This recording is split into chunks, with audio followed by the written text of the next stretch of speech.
Welcome to Samba Samba. Enjoy the video. In this video, I will explain how to influence the all-wheel drive system in your Infiniti Q50.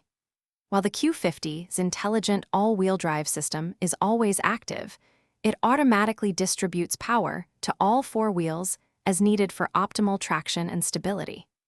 You can't literally turn off the AWD, but you can significantly influence its behavior and feel by utilizing the vehicle's integrated drive mode selector. This allows you to tailor the driving experience to your preferences and current road conditions.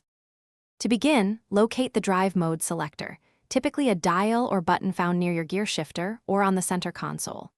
Gently rotate or press this selector to cycle through the various available driving modes.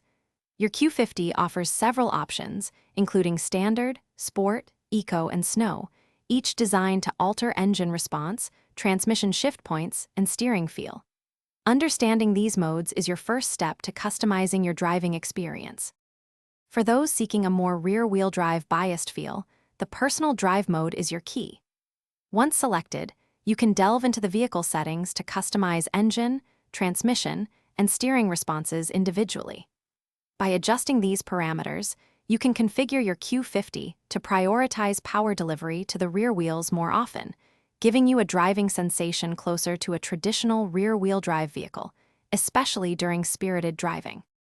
It's important to remember that the Q50's all-wheel drive system is engineered to be continuously active, ensuring optimal grip and safety in diverse conditions. Under normal driving, it primarily operates as a rear-wheel drive vehicle, but it can seamlessly send up to 50% of its power to the front wheels when additional traction is required.